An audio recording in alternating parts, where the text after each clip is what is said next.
There's a lot of confusion about B6 and P5P, and many of my patients ask many questions about the differences and what is too much and why reactions occur. Today on the Ask Dr. Gil podcast, I want to discuss the benefits of B6 as well as some of the pitfalls. So stay tuned.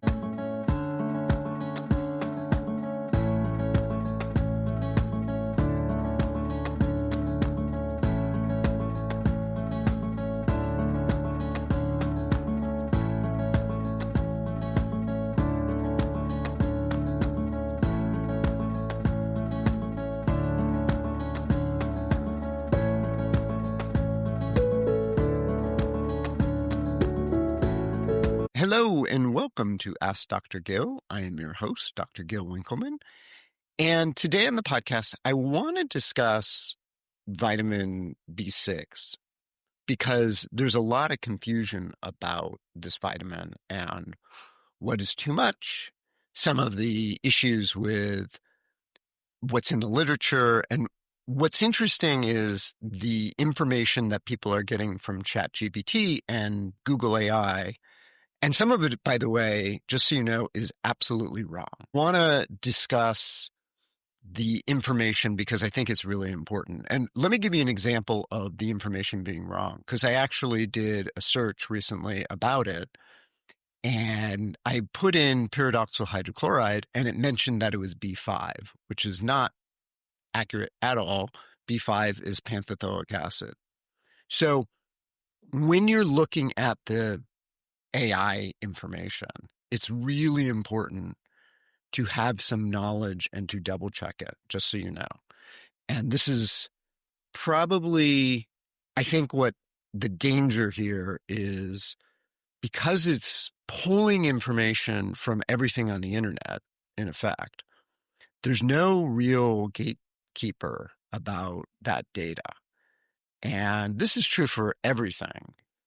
And it's really kind of an interesting, you still have to have your own thought process around whatever it is you're doing, just so you know. I put that in here just as a quick aside. What we want to talk about today, and let me start with B6 and P5P because they're actually the same vitamin. One is the active form, that's P5P, pyridoxal 5-phosphate, and it has an extra phosphate group on it that the body actually can put on it, but it doesn't do anything until that group is on it.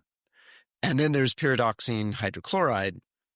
That is the form that gets into the cell. So when we take B6, it is good to take a little of each. And we're not completely sure why that is.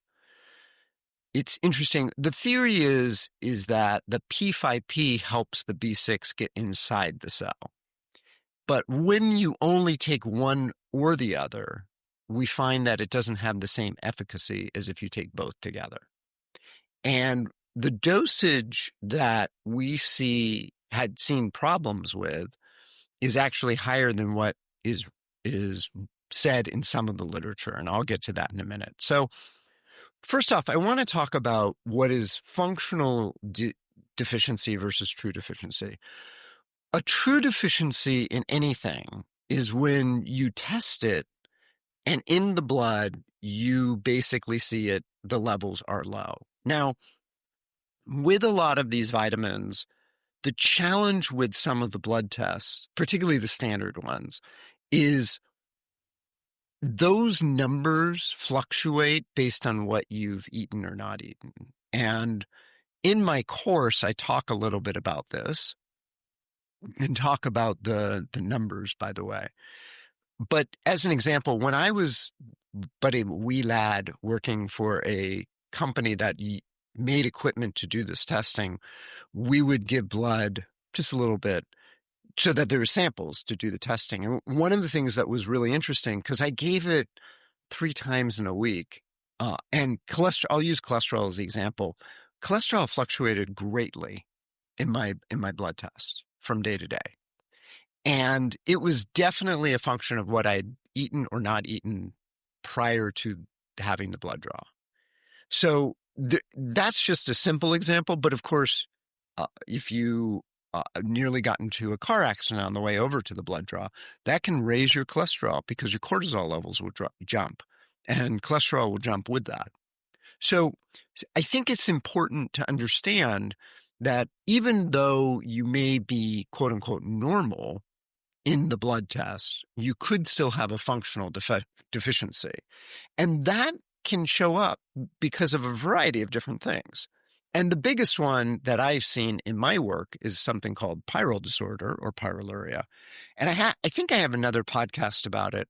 I'll double check that. If I don't, I'm going to do one. But basically, there's an issue that shows up where you're functionally low in zinc and B6. And usually this is because of some form of inflammation and or oxidative stress in the body. And it can be as simple as trauma in your childhood or in your lineage. And because we do see high pyrrole levels show up in certain cultures, Irish people, for example.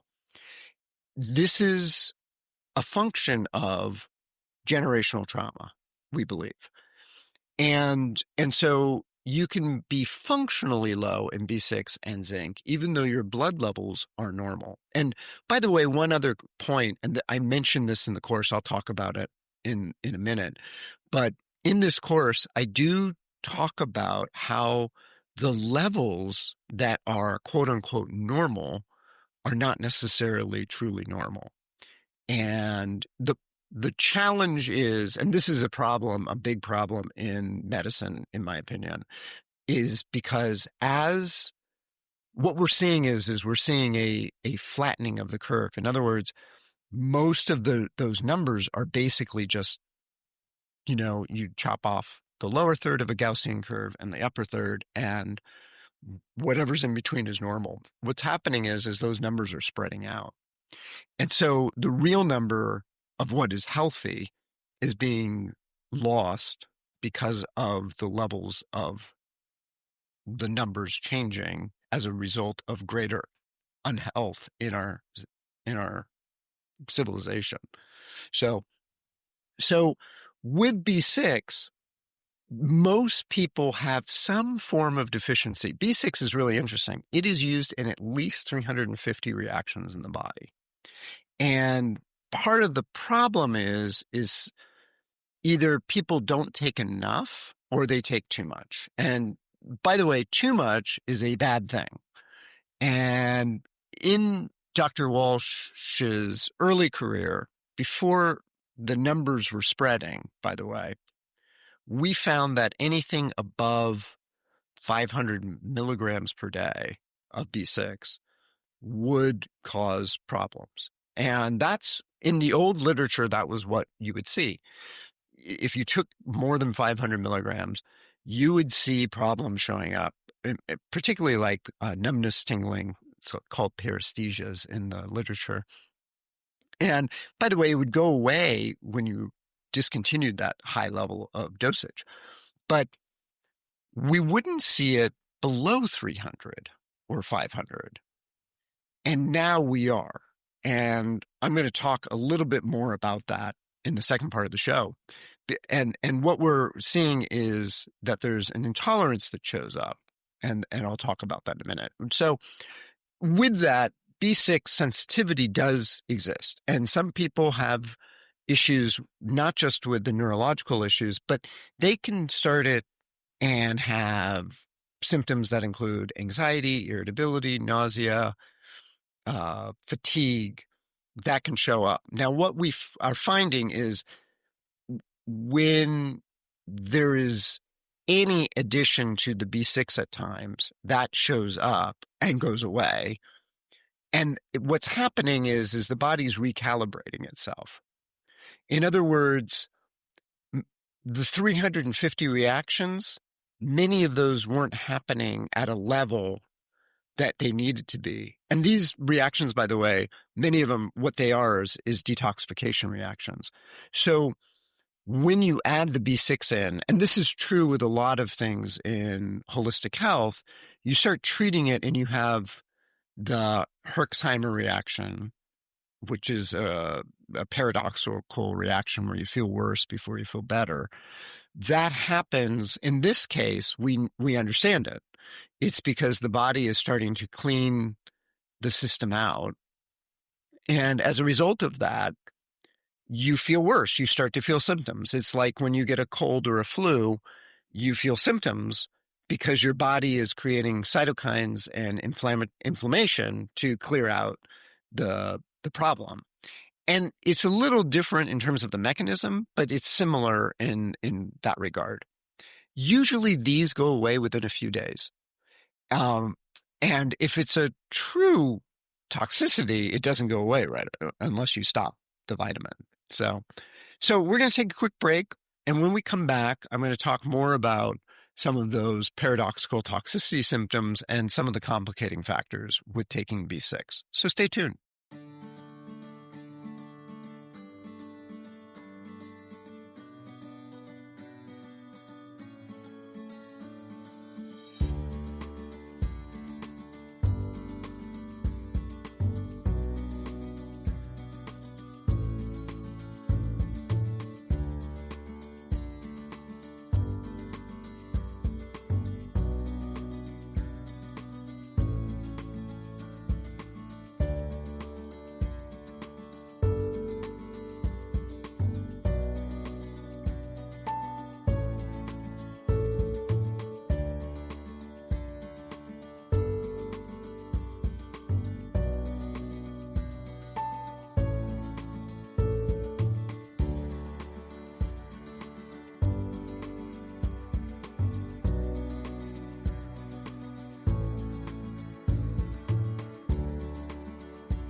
Hello and welcome back to Ask Dr. Gil. I am your host, Dr. Gil Winkelman, and a couple of things that I just wanted to mention. If you have any questions or comments, feel free to send an email to info@askdrgil.com. And check out my website. On that website, on the top, there's actually two courses. One is more about folate specifically. The other is about all of the vitamins. Now, I advertise the course towards anxiety, but it's actually useful for any sort of health issue, mental health issue in particular. And the second course, which is much more comprehensive, goes through many issues in terms of anxiety, depression, mental health, and what it is that I do. And I'm looking at changing this offering to include monthly meetings with me for about for a year. In other words, it will be rolling, but you'll get 12 meetings, and they'll be at a set time. However, if you can't make it, you can email me questions that I will answer, and then you can watch the video later. And I'm putting that together. I'm putting that offering together. So look for that. And I'll be sending an email out about that as well. So if you aren't already on my email list, you can get on that on the website.